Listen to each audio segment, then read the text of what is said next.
confluence of issues facing our society right now that we really need to think about, and I think it is a systemic look. You've got climate, you've got population issues, in this case many times population decrease, you've got climate change, and I think that the intersection of these points is actually where our best minds and talent need to be looking at to figure out how to come up with ideas. And one of the things I like about OEA and a variety of other organizations, we don't know how to solve this problem, but many different entities experimenting and learning from each other is going to be an extremely effective way to try a lot of things, because we don't have much time. We need to experiment, and I think that distribution. So sorry for going back to that question, but I wanted to come back. I can also just briefly mention sorry, I just lost the question on the next one. Oh yes, there are a lot of fascinating organizations that are actively involved in trying to address development, data governance, and I think the question is OECD has put a lot of energy into this space. Our host organization here is putting energy into this space. The Global Partnership on AI is there are existing organizations, and also there's been a call for the AI International Regulatory Organization. I don't forget it. I think I scrolled the letters up a little bit. And there's also calls for US regulation systems. There actually are a lot of organizations that have governance responsibilities, and I think working with those, and that's why I liked your question so much, is there is existing organizations being able to work with the FCC, the FTC, the FDA. I'm speaking obviously of U.S. organizations, but it's very important that just because it's a new crisis doesn't mean we need a new organization. There are existing ones that are really well tuned. There might need to be tuning. Maybe there's some organizations that need to disappear, but overall we have a pretty sophisticated coverage space, and I think we have to empower each of those organizations to be able to address these new challenges. And to me, to the previous question, the talent is really what we're looking for. We have to be, it's why Georgetown has a lot of programs, a lot of other wonderful universities. We've got to train the next talent. I think it's really a key element. Others? No, I couldn't, just my 2 cents, I couldn't agree more. I think these issues cannot be solved by 1 or 2 countries alone. Multilateralism, international regional cooperation are indispensable in providing a framework, at least, to working together to address these challenges. So, absolutely. International institutions are perhaps more important now than they've ever been.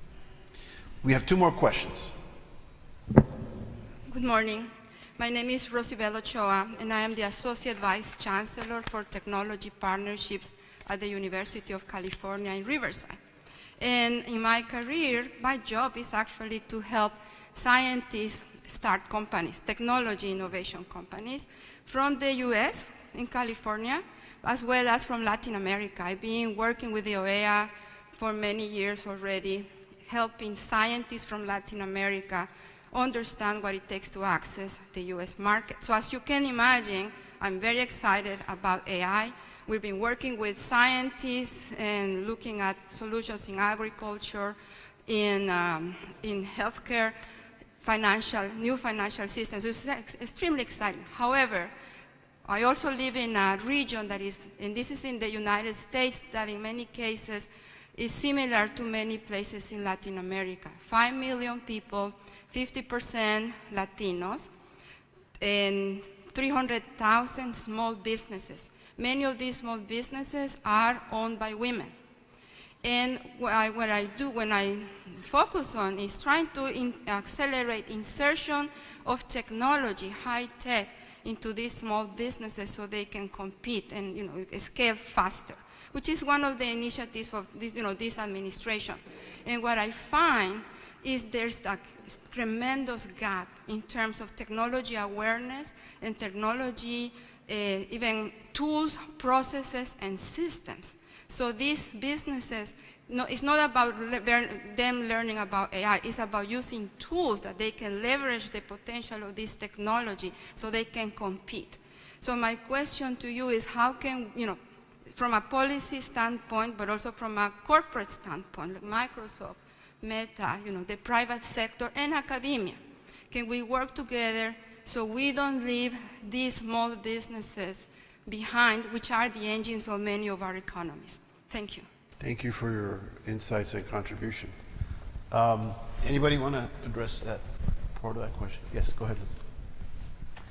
I don't know if I have all the answers, but I think one that it needs to be part of this equation is the role of public infrastructure. And that's the way to sort of lift everyone up and allow everyone to participate. And I think about the sort of great scientific collaborations of the last century, CERN and particle physics, and the scientists coming together to discover the kind of minute properties, really very theoretical questions of elementary particle physics. But then also the technological advances that the work towards those scientific goals actually spun out in magnetism and connectivity as a result of those large-scale scientific collaborations. And I wonder if something similar could be done in artificial intelligence, because we don't really understand exactly how these systems work. We need huge international partnerships to study how even whether there's an intelligence there, how artificial intelligence systems are learning, are moving from sort of memorization to maybe some sort of conceptual learning if they're doing that. So there's a lot of study that I think, and going back to the question of organizations, organizations like the OAS or other partnerships could build that would allow companies and big and small, as well as academic researchers, to come together in the study so that we're all kind of on the same playing field. And these technologies are not sort of siloed in individual companies, accessible only to sort of a select few researchers. And so I think that's maybe one way that the smaller companies can have some of the same advantages by making this infrastructure public and building a public study and scientific infrastructure in an international collaborative way. Let me jump in with just a couple thoughts on that. So it sounds to me as if you're seeing a need not necessarily for understanding AI and using AI itself, but to be able to use the benefits of AI to help many of these small businesses and folks who have been shut out of some of the more traditional government programs or economic cooperation programs across both your region and across the United States and internationally. And for me, that's a problem that AI is built for. What AI does is it democratizes access to technology. It takes these tools, which only a subset of professionals have generally used efficiently and effectively, and will make it available to everybody. Even if you can't read, even if you don't speak the dominant language in the area, through translation and through other tools, AI will open up access to these networks. The trick is to identify a subset of demands that folks like us, like Meta, like our friends over at AWS, IBM, and other places can come together and actually help to develop, and that can then be used and be easily replicated across that demand set. So I'd be more than happy to continue the conversation with you, but it does sound as if you're identifying a subset of need that is fairly well definable, and there should be some way to work with government, local government, and national government to be able to begin to meet that. Yes, please. Hello, my name is Laura Simmons. I'm from Morgan State University in Baltimore, Maryland. We are specifically working towards creating a curriculum for the Maryland school systems in hopes to get artificial intelligence into the schools and developing younger generations. However, that being said, Baltimore is one of the, is notoriously known for its sort of gap in education, that you have places like Western Baltimore that don't have nearly as much access to education or education tools such as technology and computers in their classroom that you may see in more well-developed neighborhoods or private school sectors. So I guess my question is sort of, as we develop different AI technologies, how the US or how other countries are sort of looking into bridging that gap to communities that that do have that technology gap, that how we can sort of narrow that gap between those that have and those that don't. Yes, go ahead. I actually wanted to rephrase what Robert said earlier, which is bring the problem and AI can probably find the solution. And I think that's exactly what would happen in this case. I think the goal would be to find a way for organizations, for the private sector and governments to come together and actually collaborate on how to solve, because I think that is really what's missing, not only in how we manage AI going forward, but also in what AI can do for the world, for individuals, for communities. So I do think the collaboration side of this is really critical as we move forward for rural areas, for Baltimore, for different parts of the country, for the small businesses that need the tools necessary to expand their businesses. That's the kind of collaboration that can come through from the private sector and government. Yes. Just wanted to say, what you're doing is extremely important already toward this. Developing good curricula, getting it to deployed and tested with a wide range of, like the Baltimore schools is such important work, because I think that, in my opinion, is one of the most important ways forward. K through 12 education really matters. Getting awareness, being exposed to what's possible, even if it's not necessarily widely available at home, that is life-changing. Being inspired by a teacher who can show, hey, look what you could do, opens up imaginations, and I think this is extremely important. I think the perception that to be able to work with AI, you have to have a PhD in who's a dingy thingy, needs to go away. There's the world is democratized, or the capabilities are available to more, and I think certification programs are really exciting because they can demonstrate capabilities of a certain point without having to go and have the resources to do it in the post-secondary education. Anyway, the point is, I think what you're doing is what I would say is the answer. Is education is the first and foremost block in this, and getting that widely dispersed in an effective way is really the exciting part. We are unfortunately running out of time, so we have two more questions. If you could just have your questions, and then we'll have the panelists address both questions or comments. Please go ahead. Good afternoon. Ari Herrera, President of the Pan American Federation of Engineering Societies, UPADI.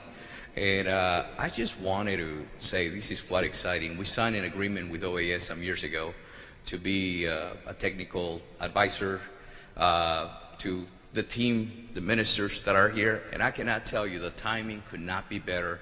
And this is exciting. The U.S. has the president of the organization. And we're like the OAS of engineering. So it's at a national level. We have 32 countries, 5 regions.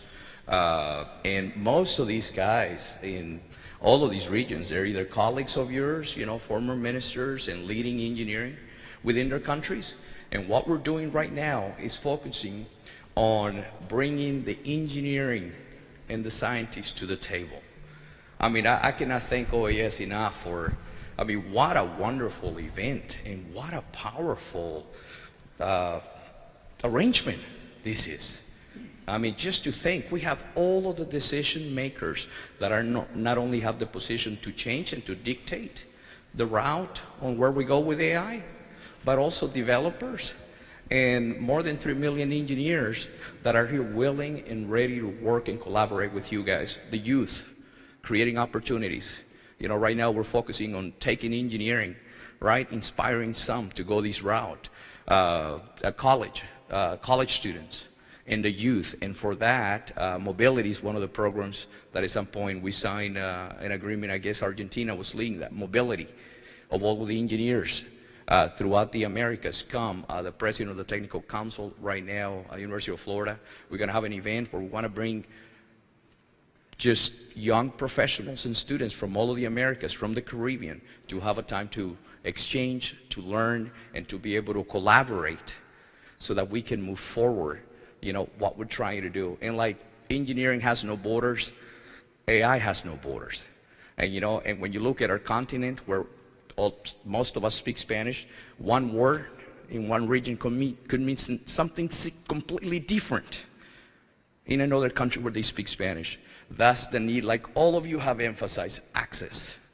We need to be those who create access, right? The most powerful thing we can do is to create access to those who will be the leaders and will take this on and move it forward. Second, this access will lead to exposure, right? It's needed. We talked about all of these different settings, rural, big, developed, small countries. Let's give them the access, right? And we're here to join with you to give them the exposure, make them aware, and hopefully what comes out of this is a resilient and sustainable development for all of those involved. Thank you very much. Thank you for your work and your collaboration, sir. Yes, sir. Okay, good morning. Well, thank you very much for this possibility. I'm Maximiliano Malvesin. I'm director of Global International Organization. We work for local economic development. And I cannot add anything else for what you were saying here, but I just was wondering what ChatGPT thinks about this. So I wrote to him, or her, I don't know, sorry.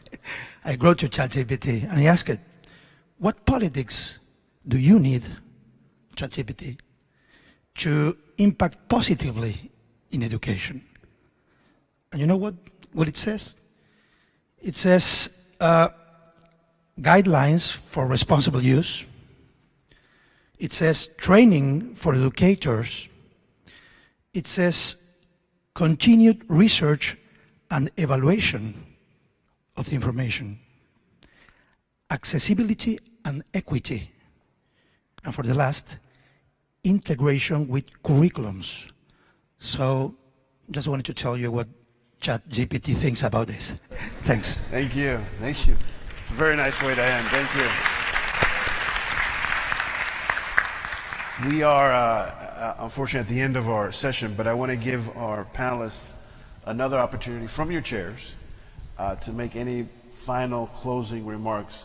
So, Robert, we're going to go to you and go in reverse and end with so any final remarks or issues you want to raise? Final issues. I want to take the moment to thank OAS for bringing this together. You for your very capable moderation of this panel. All of my panelists for their expertise and their contributions today, but mostly all of you for being here, for listening, for being a part of this conversation, and I hope for owning that we all have a role to play in this. We have to shape these rules and these regulations and these practices for ourselves, for our families, and for our governments. So take this with you. This would be my charge if I have the authority to give a charge.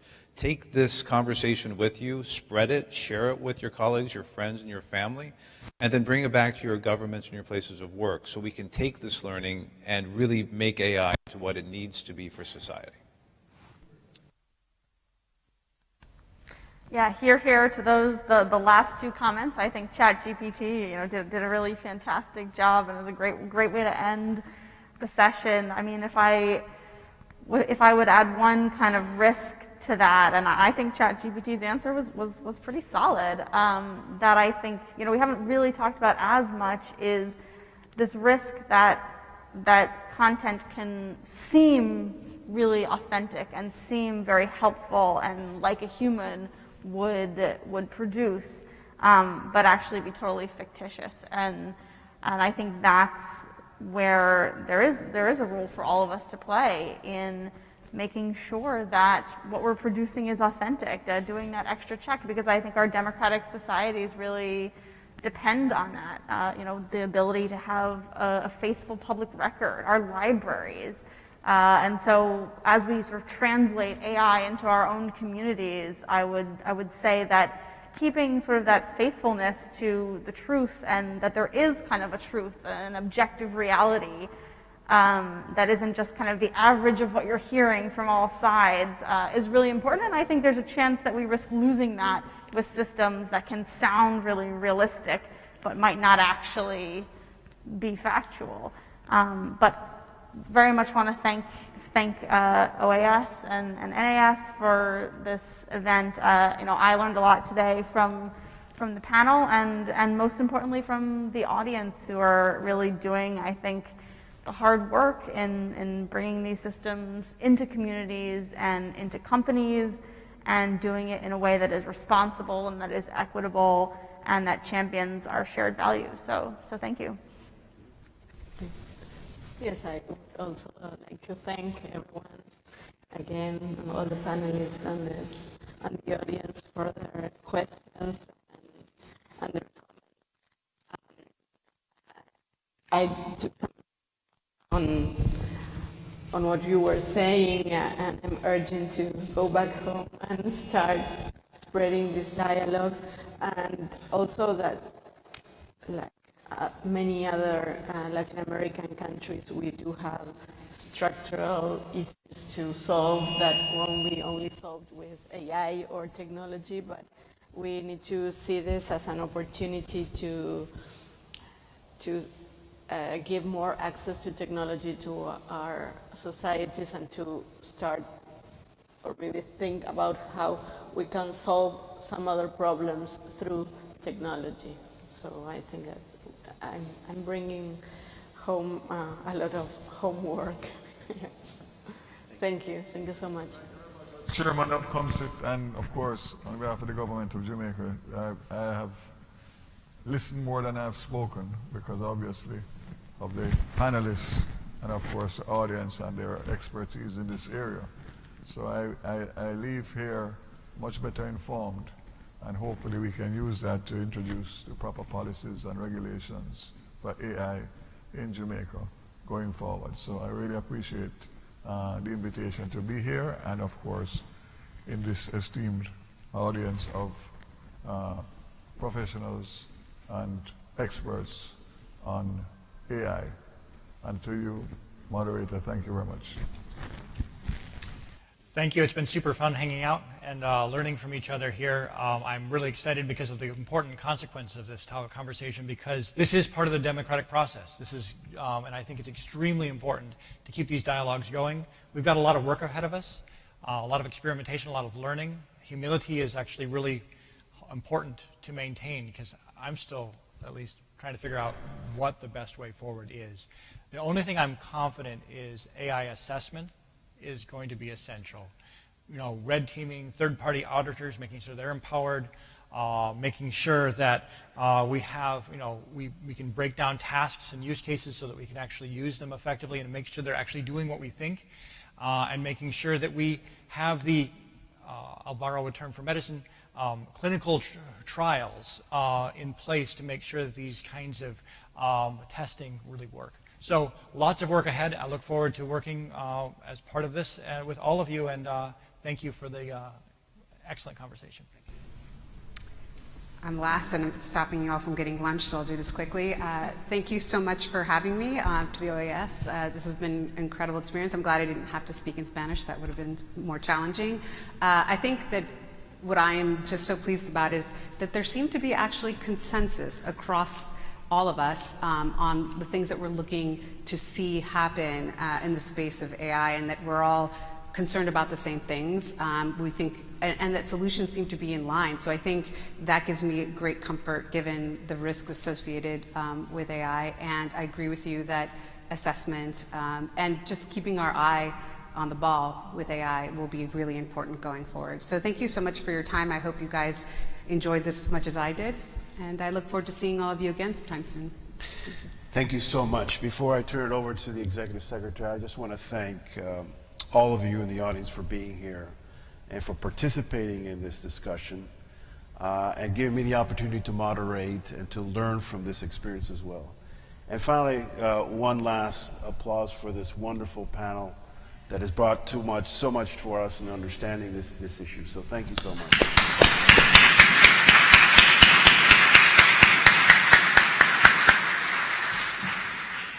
Thank you so much, Ambassador Mora. Thank you for taking the time to be with us. I think this was beyond our expectations. It is really, I think, more than we expected to have from this panel today. This is the first, we hope, of many to come. Obviously, this is an evolving issue, and we at the OAS, we like to pride ourselves on being the premier mechanism, the premier avenue for discourse and dialogue on issues of critical importance for the region. And so we want to continue to remain seized of this issue, to continue to dialogue, discuss, and really analyze how these technologies are going to impact our people. I think somebody made the point that this is about people, the engagement of people across the board. We want to make sure that our people can benefit from and not be disenfranchised by those emerging technologies. I want to thank Secretary General Almagro for being with us for the duration of this dialogue. SG, thank you for your continued support to our work. I had a summary, but I think ChatGPT has already summarized what we've learned today. We are competing with an OAS budgetary meeting, so I'm really happy that people had split screens even when they were engaged virtually.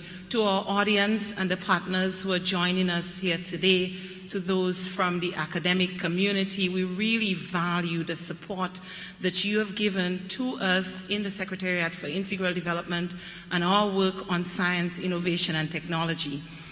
In terms of skills, let me just say that one of the first things that was mentioned is the need to build the capacity of our countries to embrace those technologies and to develop them responsibly. In 2021, Secretary General Almagro, under the leadership of Minister Vaz, as chair of the COMSIT, launched the Youth Academy on Transformative Technologies, and that Youth Academy is designed to do just that. How do we ensure that our people have the skills, have the credentials that are needed to work globally, because this is, of course, a global engagement. And so we are looking for partners. Microsoft would love to have you on board. We do have Meta. Meta's launched our program with augmented reality, and we've been offering training and certification on the Youth Academy on augmented reality. I believe there are other partners in the room who will be joining us with new courses, and we have a goal of 10,000 young people in the Americas trained on those technologies by 2024. So time is running really short, but I would say in the first month of launching the Youth Academy, 25,000 young people from across the Americas registered on the platform. That tells us that our people want to be engaged with those new technologies. And finally, we are working on centers of excellence across the Americas. We've opened the first center of excellence on blockchain technology in Hidalgo, Mexico. I believe Chile will be the next in line on artificial intelligence, on robotics and artificial intelligence in Barranquilla, Colombia, nanotechnology in Peru. And so we are building that capacity across the region so that our people can really benefit from those. And the idea of the centers of excellence is to do joint research, to map trends, so that our policymakers can approach this from an informed perspective. And so again, to our panelists, thank you so much for responding to our call for engagement. We want to continue to engage with you. Think of us as this honest broker who's in between facilitating and conducting and reaching out to our countries. And to those joining us from our capitals, thank you so much. We're sorry that everybody could not be here in Washington, but we appreciate the continued engagement of all our partners. And to the staff and the team of SETI, thanks again always for your support and engagement on our work on development in the region. Thanks again, and have a good lunch.